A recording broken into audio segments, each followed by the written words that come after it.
नमस्कार, स्वागत है आपका न्यूज यूपी 95 में और मैं हूं आपका होस्ट एंड दोस्त सुमित तिवारी।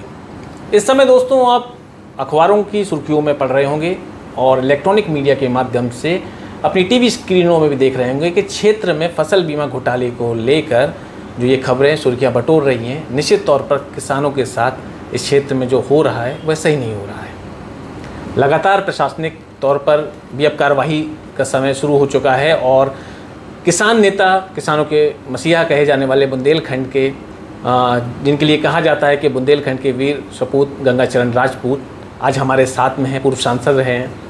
गंगाचरण जी, हमारे न्यूज़ चैनल में आपका स्वागत है। नमस्कार, धन्यवाद सुमित जी। दादाजी, आपसे सवाल पूछना चाहेंगे कि लगातार आपने अभी एक महापंचायत भी की है और किसानों के साथ में जो ये समस्या हो रही है फसल बीमा घोटाले को लेकर, पूर्व में मूंगफली घोटाले को लेकर भी हुई थी, इस पर क्या कहना चाहेंगे आप? देखिए, हमारे लोकप्रिय प्रधानमंत्री ने किसानों के लिए फसल बीमा 2016 में लागू किया था और मैंने उनके इस आंदोलन को गांव-गांव तक पहुंचाया। अपनी पर्सनल टीम लगाकर मैंने गांव के किसानों को अवेयर किया, उनकी बीमा कराए और फिर प्रयास करके उनको बीमा दिलाया। इसलिए उत्तर प्रदेश में महोबा अव्वल आया।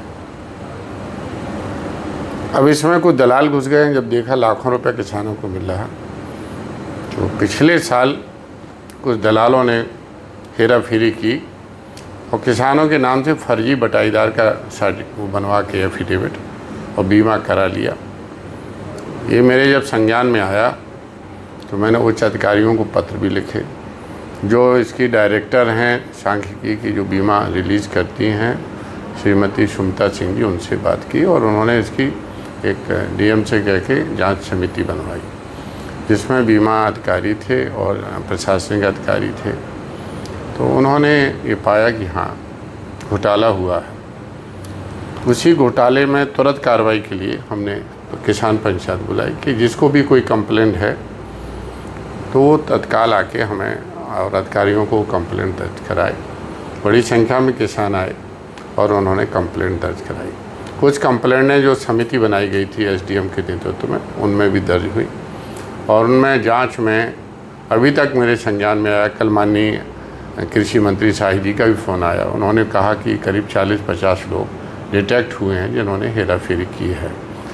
आज मैंने पुलिस अधिकारियों से बात की तो 3 लोग को जेल भेजा जा चुका है। 10-12 लोग अभी कस्टडी में हैं जिन पर इन्वेस्टिगेशन जारी है। दादा, कल जैसा कि आपने बताया, कल 3 लोगों को महोबखंड से जिनको पकड़कर और जेल में भेजा गया हुआ है। जो ये किसानों के साथ यहाँ पर हो रहा है, आपने आवाज़ उठाई, अच्छी बात है, आप किसानों के नेता भी कहे जाते हैं इस क्षेत्र के, पर आखिरकार करोड़ों रुपए की बात आ रही है, घोटाले के सामने आ रही। क्या ऐसे बड़े चेहरे भी इसमें होने की आशंका है कि जो इसमें सम्मिलित हो सकते हैं? तो अभी ये कार्रवाई शुरू हो गई है, कब तक आपकी लड़ाई चलेगी जब तक किसानों को न्याय नहीं मिल जाएगा? आने वाला जो समय है उस पर क्या देखने को मिल सकता है? देखिए, मेरी पूरी नज़र है, मैं बराबर प्रशासनिक अधिकारियों को के और पुलिस अधिकारियों के और कृषि विभाग के अधिकारियों से संपर्क कर रहा हूँ। उनसे डे टू डेट अपडेट ले रहा हूँ क्या होगा, और ये अपडेट मैं ऊपर भी अपनी सरकार को दे रहा हूँ। कोई बचेगा नहीं। अभी पुलिस अधिकारियों ने बताया कि पूरा गैंग है, किसान भी हैं, कुछ दलाल भी हैं, कुछ जो वो करते हैं साइबर क्रिमिनल, हाँ, वो भी है। तो सारे लोग जेल जाएंगे जो भी इसमें संलिप्त पाए जाएंगे। बहुत बड़ा अपराध है। एक तो हमारा ज़िला बदनाम हो गया। जो ज़िला अव्वल आता था, अब अधिकारी बहुत फूंक फूंक कर यहाँ जांच के बीमा की राशि देंगे, उसमें विलम्ब भी हो सकता है। दूसरा कि वो किसानों के सबसे बड़े दुश्मन हो गए। आज किसानों की क्रेडिबिलिटी पर उन्होंने दाग लगा दिया है। एक ही मेरे फ़ोन पर बीमा रिलीज हो जाता था, इतना विश्वास करते थे कि कोई वहाँ घोटाले की कोई गुंजाइश ही नहीं थी। सोचा भी नहीं था कभी हमने कि ऐसा भी हो सकता है। तो ये जो भ्रष्टाचार है, ये माने इसकी जड़ें बहुत गहरी हो चुकी हैं। कोई सरकार नहीं, कोई भी सरकार आए, भ्रष्टाचार जो है इसको उखाड़ना मुश्किल काम हो गया, क्योंकि समाज में करप्शन आ गया, दिमाग में करप्शन आ गया। और ये तो भाजपा की सरकार है तो कड़ी कार्रवाई हो रही है। भाजपा की सरकार नहीं होती कुछ नहीं होता। पहले तो बीमा ही नहीं मिलता था, बीमा मिलता भी तो कुछ नहीं होता। आज हम हैं, लोग कहते हैं आपने धरना क्यों दिया, या वो किसान पंचायत क्यों बुलाई, तो हम सत्ता पक्ष के, हमारी जिम्मेदारी है केंद्र सरकार और राज्य सरकार की नीतियों को हम सही ढंग से जनता तक पहुंचाएं, उसमें कोई करप्शन ना हो। ये हमारा नैतिक दायित्व है। मेरा बेटा विधायक है तो उसको किस लिए विधायक है, कि वो एयर कंडीशनर पड़ा रहा है इसलिए, अभी वो पूरी खाता रहा है इसलिए विधायक। वो विधायक इसलिए बना है कि गरीब किसानों मजदूरों की सेवा करे, उन्हें कोई परेशानी नहीं आए। जनप्रतिनिधि माने जनता का प्रतिनिधि है, जनता का नौकर है।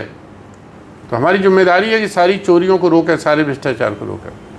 दादा, क्या इतना बड़ा घोटाला बिना किसी अधिकारियों के मिली भगत के संभव हो सकता था? वो ऐसे लोगों के नाम आएंगे? नहीं, बिल्कुल नाम आ रहे हैं, बड़े अधिकारी भी इसमें फंसेंगे। इस जाल में कोई बचेगा नहीं, चाहे कि जितने बड़े मगरमच्छ हों। और मैं चक्की पिसवा दूंगा, मेरा इतिहास राज, इसके मैं पीछे पड़ता हूँ, वो बचता नहीं है। जानकारी मिल रही है कि मामला मुख्यमंत्री जी तक भी पहुँच चुका है? मुख्यमंत्री तक पहुँच गया। कल माननीय मंत्री जी ने बताया कि आपने जब किसान पंचायत की तो मुख्यमंत्री जी ने संज्ञान लिया और उन्होंने कृषि मंत्री से भी कहा कि इसको आप गंभीरता से लीजिए। करप्शन को लेकर लगातार आप बात कर रहे हैं और आपने किसान महापंचायत में कहा था बुंदेलखंड फाइट अगेंस्ट करप्शन करके एक आप संस्था बनाने वाले हैं, इस पर क्या? जी, मैं देख रहा हूं कि जो सरकार की योजनाएं हैं, चाहे किसानों के लिए आई हों, चाहे गरीब मजदूरों के लिए आई हों, चाहे महिलाओं, जो आवास की योजनाएं हैं गरीबों के लिए, प्रधानमंत्री आवास, मुख्यमंत्री आवास आवंटित हो रहे हैं, इन सब में कहीं ना कहीं दलाल इन्वॉल्व हैं। तो इस करप्शन को के खिलाफ लड़ाई लड़ने के लिए बुंदेलखंड फाइट अगेंस्ट करप्शन नाम का मैं संगठन बना रहा हूँ, जिनके पास हमारे पास खुफिया कैमरे होंगे, उनका हम वीडियो बनाएंगे और प्रमाण सहित उनके खिलाफ लड़ाई लड़ेंगे। तो ऐसे बुंदेलखंड चूँकि बहुत सीधा साधा है, कुछ अशिक्षा भी ज़्यादा है, तो यहाँ करप्शन भी योजनाओं में दलालों, चूँकि अनपढ़ हैं लोग किसान मजदूर, तो दलालों के जाल में फंस जाते हैं। और मैं हर तहसील में अपना संगठन का जो हमारा मंडल अध्यक्ष है वो अपनी टीम लेके बैठेगा, वो देखेगा कोई लेखपाल से लेकर कोई दलाल वहाँ तहसील में करप्शन तो नहीं कर रहा। तो मैं हर जगह अपनी ब्लॉक में, तहसील में, हर दफ्तर में अपनी टीम बैठा लूँगा, लगा कि आप यहाँ आइए, कोई सुविधा शुल्क नहीं लगेगा, आपका काम नियमानुसार होगा। दादा, बात की जाए किसान उस घोटाले की बात की जाए तो हमने भी लगातार अपनी टीमों के साथ में क्षेत्र में भ्रमण किया। कुछ ऐसे तत्व निकल कर आए कि कुछ लोग लगातार लोगों की जैसे बटाई पर ज़मीन ले लेते हैं और उसको लिखवा कर पैसा हड़प लिया गया है, और अब साठगांठ की बात भी चल रही है। तो ऐसे में, ऐसे मामलों में तो मामला दब सकता है। यदि किसी ने साठगांठ की कंप्लेंट की और कंप्लेंट वापस ली तो इस पर भी कार्रवाई होगी। जी, किसी ने यदि कंप्लेंट की कि हमारा बटाईदार नहीं है और फिर कंप्लेंट वापस लेता कि नहीं बटाईदार है, तो दोनों पे कार्रवाई होगी, कोई बचेगा नहीं। दादा, हमारे चैनल के माध्यम से किसानों को क्या कुछ संदेश देना चाहेंगे आप? सुमित जी, जो आप किसानों की हित की लड़ाई लड़ रहे हैं, उनकी आवाज़ बुलंद कर रहे हैं, इसको आपको बहुत बहुत धन्यवाद। किसान भाइयों से कहूँगा कि भ्रष्टाचार के खिलाफ एकजुट हों, लड़ाई हम लड़ेंगे, उनके साथ हैं जितनी मेरी ताकत है। और मेरा बेटा ब्रिजभूषण राजपूत, वो भी आप जानते हैं, भ्रष्टाचार के खिलाफ लड़ता दबंगी से। हम लड़ाई लड़ेंगे और आपकी बात, वहाँ की बात किसानों की माननीय मुख्यमंत्री और प्रधानमंत्री तक पहुँचाएंगे। किसान हमारा साथ है, मजदूर हमारा साथ। विधायक जी को लेकर एक अंतिम सवाल और करना चाहेंगे आपसे। एक महीना भी मौन पर रहे विधायक जी, पर लगातार कार्यवाही करते रहे हैं। अब इस पे किसान जो घोटाले वाली है, इस पर भी वो एक्शन में आ गए हैं। तो कोई वार्ता आपसे हो रही है उनसे लेकर के, वो कि अपनी तरीके से कार्य कर रहे हैं और आप अपनी तरीके से? वो स्वतंत्र है, वो अपनी तरीके से काम करता है, मैं उसके काम में हस्तक्षेप बिल्कुल नहीं करता हूँ। वो समझदार है, मुझसे भी ज़्यादा समझदार हो गया है और वो अपनी राय से अपने उससे काम करता, मैं अपने उससे काम करता हूँ। हाँ, कभी कभार हम महीने 2 महीने में कुछ चर्चाएं हो जाती हैं, लेकिन मैं उसके किसी भी काम में न सलाह देता हूं, न इंटरफेयर करता हूं। तो ये थे हमारे साथ पूर्व सांसद गंगाचरण राजपूत जी।